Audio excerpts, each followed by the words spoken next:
Today we're going to talk about phonics, and I want to share with you an excellent activity to help reinforce the alphabetic principle. There are two main approaches to teaching phonics, analytic and synthetic. In the analytic approach, which is also known as implicit phonics, consonants are generally not isolated but are taught within the context of a whole word. For example, the teacher might present the words me, my, mother, and ask students to tell what is similar about these three words. Students would say that they all begin with the letter M. Through this method, students would come to recognize that the letter M says like me, my, mother. In the synthetic method, which is sometimes called explicit phonics, words are decoded sound by sound, and both consonants and vowels are pronounced in isolation. A child decoding the word dog would say t, a, g. This approach is direct, but it tends to distort the consonant sounds.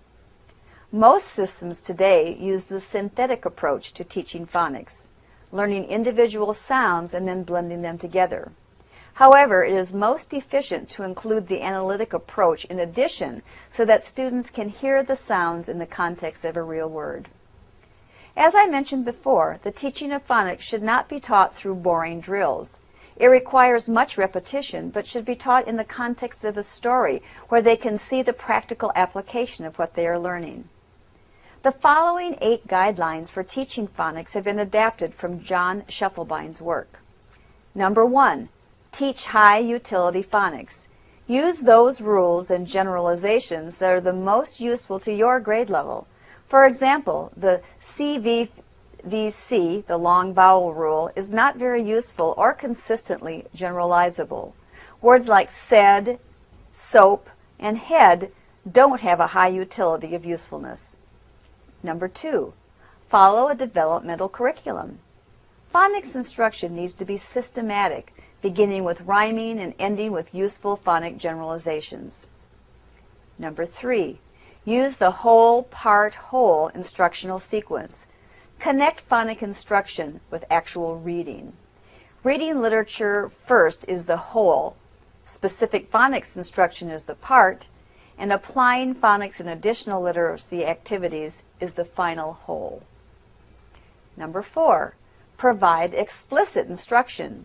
Use mini lessons to clearly and directly present phonics skills and generalizations. Use examples from common words and books children are reading. Number 5, apply phonics skills. Apply skills through spelling, word sorts, making words, interactive writing, wordplay, books, and other activities. Number 6, use teachable moments. Take advantage of teachable moments to incorporate phonics information informally into reading and writing activities. Number 7, reinforce phonic awareness. Reinforce this awareness as students segment and blend written words through phonics and spelling instruction. Number 8, finally, review phonics in upper grades. Review phonic generalization and rules as part of the spelling program, since some rules are more useful for writing than for reading. For example, changing the Y at the end of a word before adding a suffix, like cherry to cherries, is very useful when writing. Phonics instruction can be taught effectively to the whole class, to small groups, or to individual students. The needs of the students in your class will determine how you deliver instruction. Just remember that phonics instruction significantly improves word recognition and spelling. Patricia Cunningham has developed a very effective technique called making words. This is a hands-on, manipulative activity in which students put letters together to create words. It provides excellent reinforcement for word building, word patterns. For this strategy, each student is given specific letter tiles. These can be made of paper, cardboard, or you can use commercial letter tiles. For example, give students the following letter tiles: A, D, N, S, and T. Then ask students to do the following.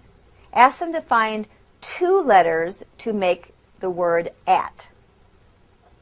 Then ask them to add a letter to make sat.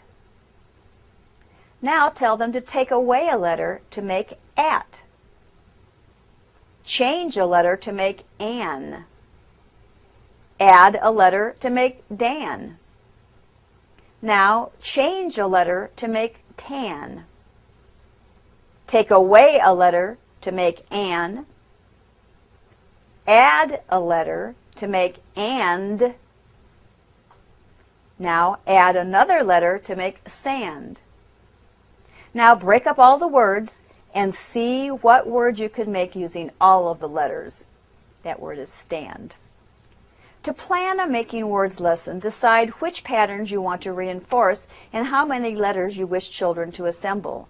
The letters you choose must form the word, so you might want to select the final word right after you decide what pattern you'll be working with.